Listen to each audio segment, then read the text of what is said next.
A major change is about to happen in the world of DC fast charging in North America.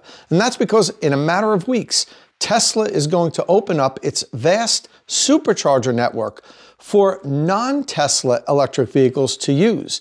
Now, in order to do so, these electric vehicles are going to need an adapter because their charging inlet is different from the inlet that Tesla uses. Tesla uses an inlet called the North American Charging Standard, or NACS for short.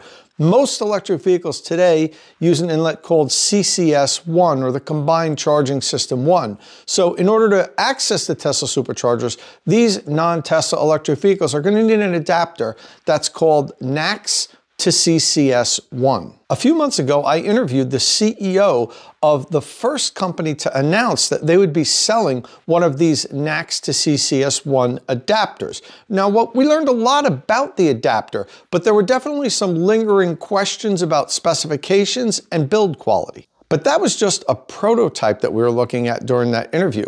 Now, a few months later, they have the production version available, and they've actually begun to sell it for $197.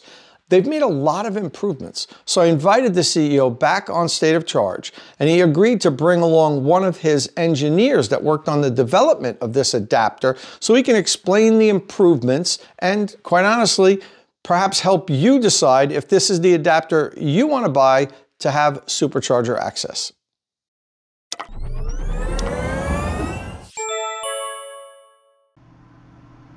Okay, I'm here today with Amine Zitour. He is the founder and CEO of A2Z EV. They sell electric vehicle charging adapters and other equipment. And also Matt Smith, who's a consultant and engineer for A2Z. We're going to be talking about the latest adapter that Amine is selling. That's the one that allows non-Tesla vehicles to charge at Tesla superchargers. Well, at least when the vehicles are authorized to, and that's going to start really soon. Now, those of you who follow this channel may remember that I did an interview with Amine about 4 months ago, and at the time he had sent me a prototype of what this adapter was going to be. Now, during that interview, I told the listeners that this was a prototype and that Amine was going to make some improvements. One of the things he did was went to some of the OEMs and asked them for comment on what should be improved upon this adapter. And also, you know, he had some engineers working with him and improving things. And what he did was he did make some improvements, some big improvements. And he sent me his final adapter here now, which is what's going to be available, which is available for sale currently for $197. Now here at the end of January, we're recording this. Currently, nobody can use this. It's not, Tesla hasn't opened up their supercharger network yet. They're gonna soon, really soon. We hear by the end of February, Tesla's going to open up the supercharger network. However, that doesn't mean that all of the companies are ready on their end. So just because Tesla opens up the network to non-Tesla vehicles doesn't mean that your EV will immediately be able to use the supercharger network. So you have to check with your individual OEM on when that availability is going to start. But you're going to need one of these. And there's going to be options. Tesla's going to be making one and selling one. There's other brands besides A2Z. I know Electron has one out there. So there's at least 3. And we're here today to talk to Amine. And he's going to make his best pitch at explaining why you should buy this one. And, you know, if you did watch the first video, we talked a lot about safety. We're going to talk a little bit more about that here today because that's, I think, on a lot of people's minds. Is this adapter going to be safe?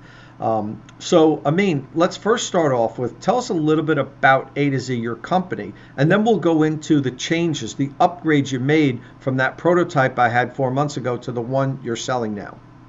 Hi, Tom. Thank you again for having me on your channel. So a little background on A2Z and a little background on myself as well. So A2Z has been in operation for the past 8 years. We've been specialized in the manufacturing of electrical products for the past 8 years, like I said, in China. So we've gained a lot of experience regarding all the manufacturing process, the quality control, and such. A2Z EV is relatively new. It has been about 2.5 years. We were the first company to launch the CCS1 to Tesla adapter massively to the market. There were some other adapters out there. And we are again the first company to launch the NACS to CCS1 adapter. We're dealing with some big players. We're not a basement company.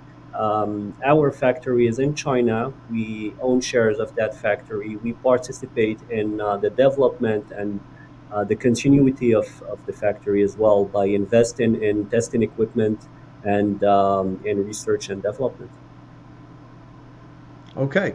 Now we also have, as I said earlier, Matt Smith on. Now Matt is a contract employee for A to Z. He's an engineer, and he works for one of the major EV charging networks in the U.S. Now we're not going to bring up any names here today, but that's one of the reasons why I believe Amine brought him in to help him get this product to be as good as it could be when it came to market. So we're going to be relying on Matt to talk some technical issues up soon. And getting to that, let's talk about the changes, the upgrades you made. I mean, I'd like you to specifically list the improvements that the adapters made since the one you sent me back in October. Yeah. And please let Matt jump in also and talk to some of those technical improvements.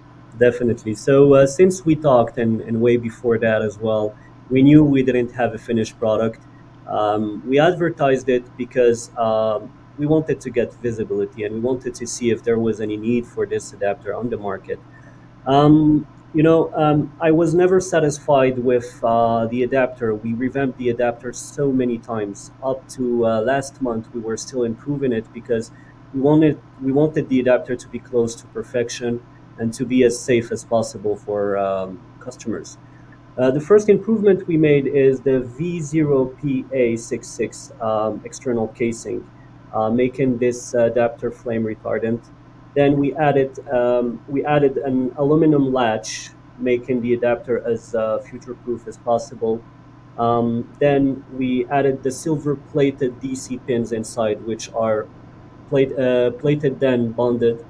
Then we added also a PCBA board to better organize everything. On that PCBA board, we have 2 temperature sensor switches and we have 2 resistors.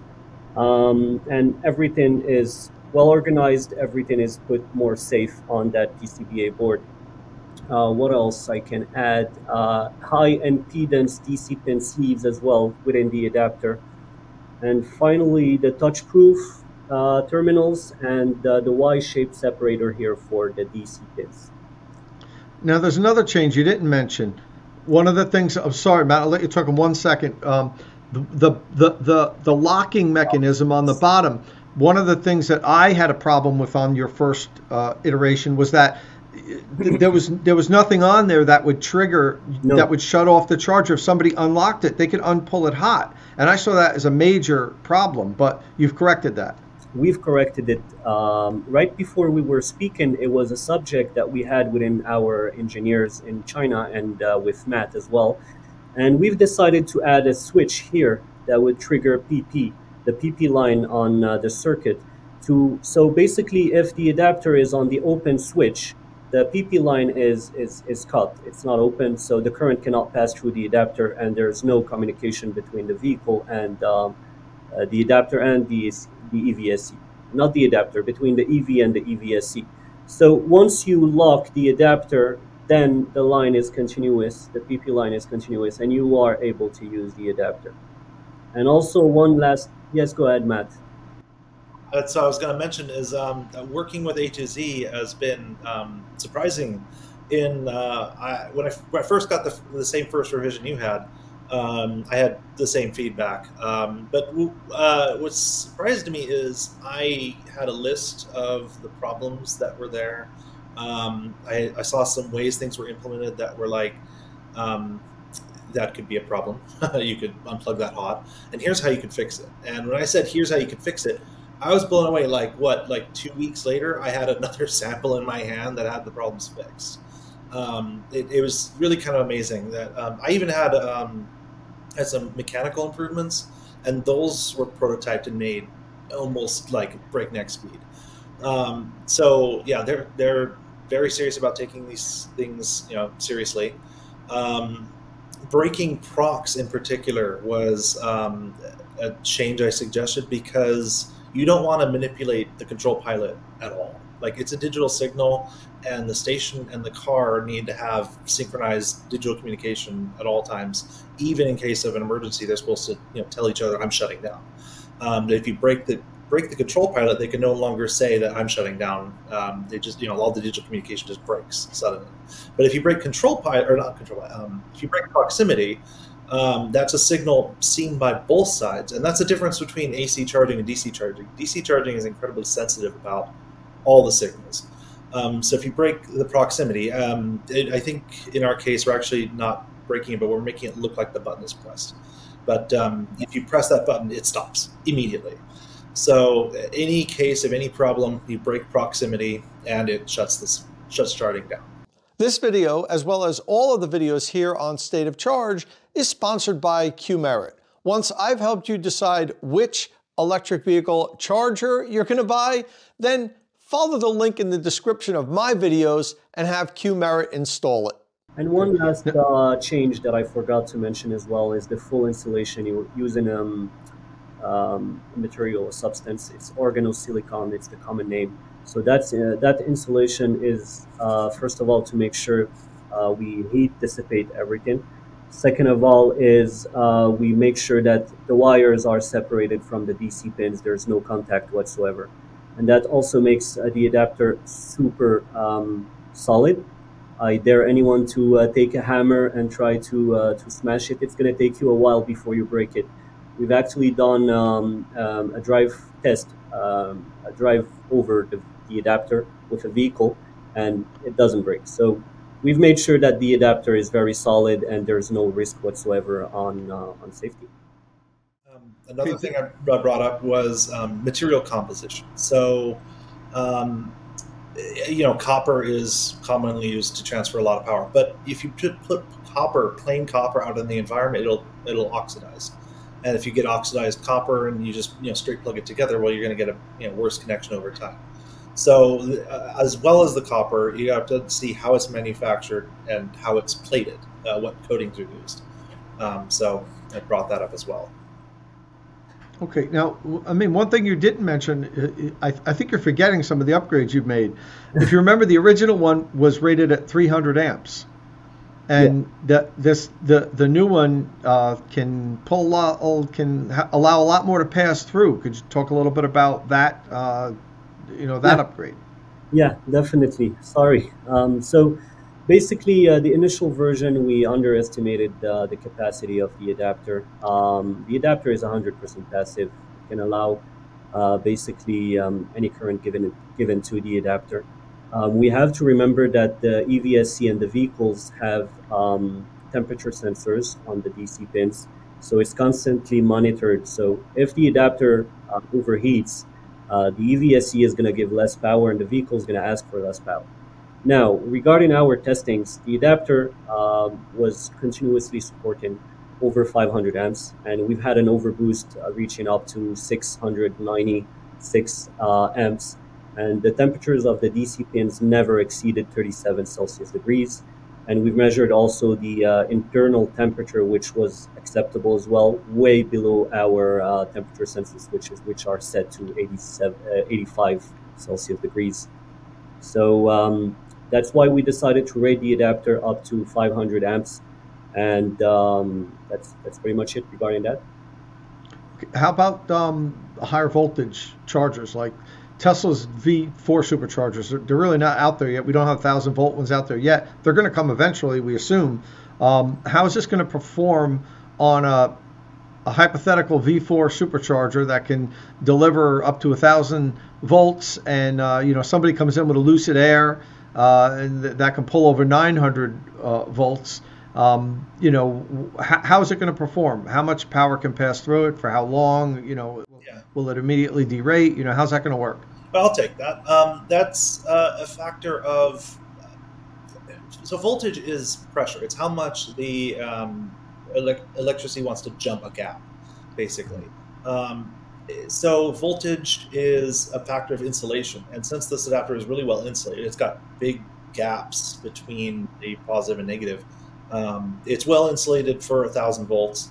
In fact, both versions of the adapter I have used on my Ioniq 6. And I haven't used it at Supercharger, but since I work where I work, I have access to NACS stations that go 1,000 volts. So it's already been tested. It's working great. But you don't have to worry too much about voltage because that's just a matter of the insulation around the pins inside the adapter. And if anything goes wrong in that regard, the cable check phase of CCS startup should catch it and stop the charging process. But mostly the current is what I've been focusing on, and making sure your pins are good, the connections are good, and if anything is not good, thermal sensors at either end of the plug would catch it first, so at the car and at the EVSE side. And if those don't catch it, we also have the thermal sensor in the adapter to catch it. And also, I'd like to add, Tom, if you don't mind, we've read quite some comments on social media regarding the approved mention that we state on our website. I want to reassure people regarding our test report that we also published on our website. We've tried to be as much transparent as possible regarding the process of the development of the adapter. No, it's not. It wasn't overseen by Chinese car manufacturers. The OEMs we talk with are only based out of either Japan, North America, or Germany, and they've been closely monitoring everything from the development of our adapter. And we've sent them our test report. We've sent them our adapters, and the words we've got from OEMs were that we've taken considerable steps towards safety and reliability.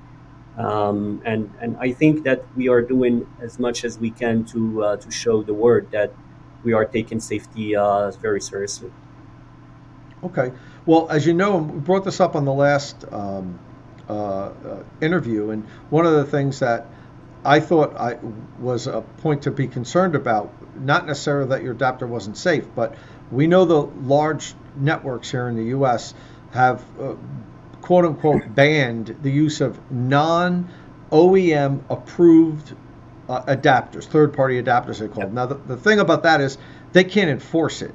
There's no like authentication process. They don't know that that's being, that there's this little piece in between their vehicle and the car and the charger. I think it's more of a CYA thing where if something happens to your car or whatever, they don't want liability. But in any event, where do you see the industry going with that, or do you think this could be a problem for you in the future somehow? That that people buy your adapter and then all of a sudden they can't use it. It gets banned because there's some sort of authentication instituted and people can't use it. No, this is not likely. Like I was about to say, just about 2 weeks ago, we decided to join the SAE standard meetings as a member of the committee. So we're pretty much following the standard very closely, and we're ready to how do we say? We're ready to collaborate with them to send them that reports, and they've welcomed us, and I'm pretty sure they're happy that we are there. I haven't seen any other adapter company in the committee, so we're pretty much compliant. I don't see how this could go wrong if we follow the UL 2252 certification, for example. We're going to be applying for that as soon as this is out. In the meantime, we had the outline, like I said in the previous video. We've read that multiple times. There's also there's about 7 tables of testing requirements for the UL 2252. And we are able to do in-house, and we've done in-house all the testings besides 3 that we don't have the equipment for. So we're pretty much dedicated into the safety, and we're going to be compliant and working with OEMs and safety agencies as much as possible. Okay, yeah, and to be clear, there is currently no official certification process for EV adapters. Unlike the chargers that I review here, and I talk about, this charger was ETL certified or UL certified. This is all so new that there hasn't been a built-in certification process, and I think that's what the UL, referred to UL 2252. That's sort of an outline, right, on how these adapters could possibly be certified, or the procedures that should be taken to test them. And you've been following that as closely as you can, and making sure that your product would comply to that if it were to be tested as much as you can at this point. That's basically what you're saying. I want to make sure the followers understand that, correct? Yeah, correct. And as an example, 2 weeks ago, I was in China preparing our factory because we had an audit by an OEM, not from China again. An OEM visited our factory, checked our assembly lines, our equipment, and everything, and we've had only good comments. Yes, there's improvements on the paperwork side of protocols and reports, but regarding the quality checks, the assembly of products, and the safety, we've got only good comments regarding that, and we think that's going to be a positive thing. Are we going to be providing this OEM with NACS to CCS1 adapters or other adapters? That I can't say, but we're definitely going to be working with at least 1 to 2 OEMs in the next few months. Okay, and speaking of the OEMs, big news came out today, and this was just this morning, that Ford CEO Jim Farley announced that all the current Mach-E and Ford F-150 Lightning owners, model years 2021 through 2024, would be shipped a free NACS to CCS1 adapter. Now, those following this close would remember when Farley initially announced that Ford would be transitioning to the NACS port in 2025. He said, and our customers would be getting, we'll be shipping free adapters to our customers, and it created a bit of a stir. And I actually reached out to Ford to clarify that, and the answers I got was, no, we think Jim misspoke there. We're not going to be sending out adapters to all 50,000 Mach-E and Lightning owners, or whatever it is. It's more at this point, I think that was just a misspoke. But now we hear today Jim doubled down on it, and I mean, he's the CEO, so he's saying no, that is correct. We will be shipping out for free. So you just lost about 50,000 potential customers. I guess it's probably even more, Mach-E and Lightning by now, higher than that. But and Rivian already came out initially and said they were going to be providing to their customers, which is much less in numbers wise. Do you think there's, I'm just asking you to speculate here. Is there a concern that the manufacturers are just going to give these away and there'll be no market for people to buy them? I don't foresee that happening, because a lot of the companies don't even give you charging equipment anymore. Yeah. You don't even get a level 1 charger with some EVs. So I can't imagine them giving you a $200 adapter that you may not ever even need. But just what's your opinion on that, being that this just broke today, actually? Honestly, I think it's a good thing what Mr. Jim said, and is promising to their customers. It shows that they value their customers. It's their decision. I don't think it's going to affect our sales. Our goal at A2Z EV is to provide solutions for EV drivers. We're not here to sell as much adapters as possible. We're not even pushing the sales on this particular adapter. Some customers come to us saying that, hey, I have a Volkswagen. Is it good if I buy it now? We encourage the customers to wait and see how this is going to go. So, no, for us, it doesn't matter. It's okay. I think very diplomatic answer. Go ahead, Matt. Sorry, cut you off. I think even when they do ship, they won't be able to keep up. They're going to be backlogged for months. They're going to be getting owners who are like, oh, I got my adapter. And then you got to have the owners groups to be like, I want my adapter. I got a Supercharger right next door I want to use. I was going to buy one. I'm interested in seeing how that plays out, because we don't really know. I think a lot of people are assuming that some of the large OEMs, like a Ford, for instance, are going to be buying these through Tesla, because Tesla is making their own. But Tesla has been notorious through the years of running out of stock of their product. Their wall connector, their mobile charger. When they first launched the CCS1 adapter so that Tesla vehicles could use CCS1, if you remember, it seemed like it was perpetually out of stock. You had to just every day keep clicking refresh to see if it was available, and then buy one. So could you imagine this? Yeah. I mean, Ford, you know, if Ford were to decide to buy strictly from Tesla, we don't know this. I'm just speculating. That's like the first 60,000 of these things would, you know, would have to all go to Ford. So, you know, I know Amine can't comment on relationships with existing OEMs, you know, through NDAs and so forth. But hopefully, you're in consideration to be a supplier on some of Ford's products. But I know you can't speak to that to that, and nor should you. But listen, before we cut out, Matt, is there any other things? Because I mean, you're really you know, as much as Amine knows his product, I mean, you're the technical guy in the room here. Is there any other points you'd like to make about this that you know might help people form an opinion on whether this is the right adapter for them? Yeah, a thing to keep in mind is in DC charging versus AC charging. AC charging is a little more Wild West. The protocol is entirely analog. Basically, charging station go burr. But DC charging is very much controlled. It's very if anything goes wrong in the process, it'll stop, or it'll slow. Slow first, stop second. So that's why people have so much trouble with DC charging. You plug in, it doesn't handshake. It's like, oh well, your latches fell down, or the lock can't lock. Any number of problems. So first, there's a lot of safety inherent in DC charging in the process of doing so.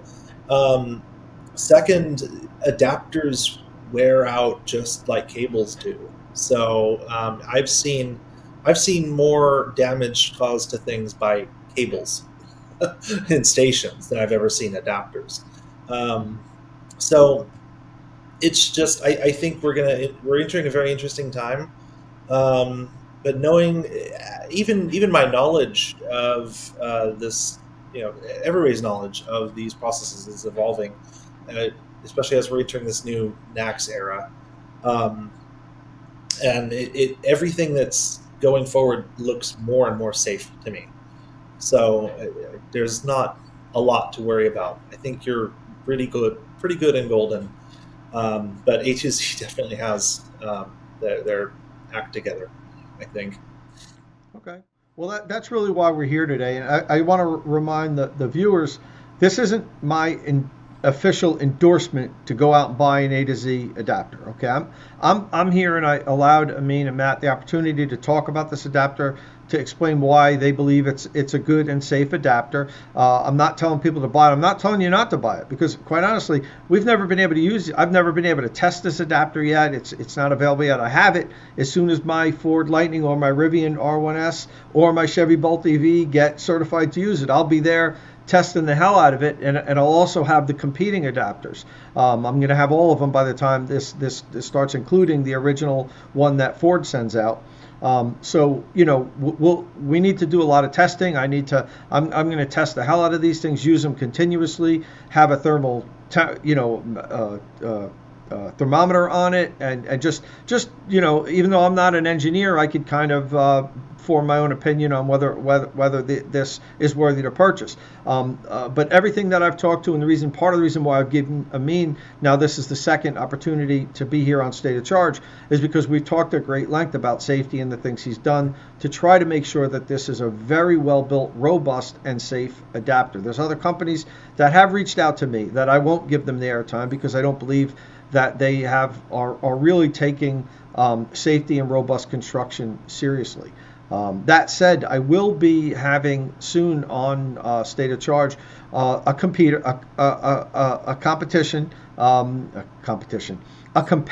of Amine's for this same adapter, the NACS to CCS1 adapter, sometime in about a week or so, and I'm going to give them the opportunity to talk about their adapter and why they think it is the right one that you should buy.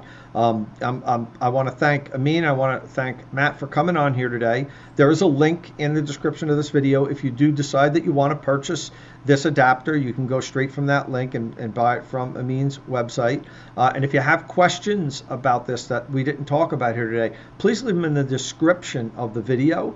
And I know Amine watches my videos, and because he's commented before, and you know, hopefully if you have a serious question, he'll answer it there. And who knows, maybe if it's a real technical question, maybe Matt will chime in and answer it if he has the time. I can't speak to Matt's availability to answer YouTube questions, but we would appreciate it if you find the time if there's a real technical question, because you know, this is going to help people feel better about purchasing something like this. A lot of power is going to pass through it, and I know you made the case, Matt, that you know there's a lot of safety built into the charging already in the car side and on the charger's side. But you know, people are still concerned about this, and I think you know it's Amine's job to do everything he can to convince people that this is a well-built and safe adapter. And before we go, Amine, is there any final words you'd like to leave to the State of Charge community?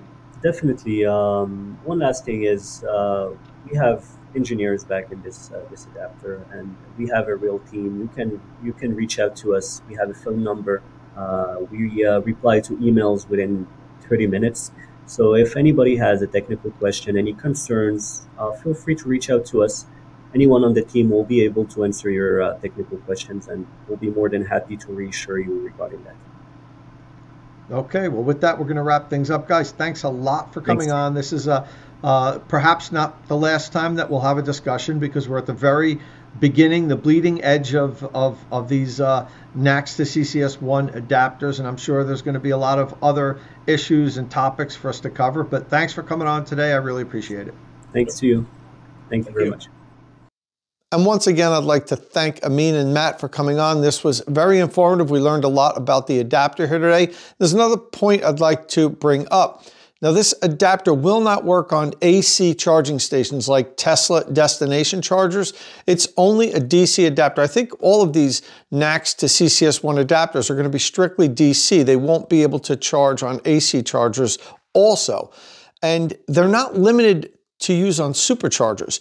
A lot of the major networks now, I guess all of them, Electrify America, ChargePoint, EVgo, all of the networks are going to be adding NACS plugs to their DC fast chargers, and this adapter will work with all of them. It's not just for superchargers. If you find a DC charger with a NACS connector on it, the adapter should allow you to charge there.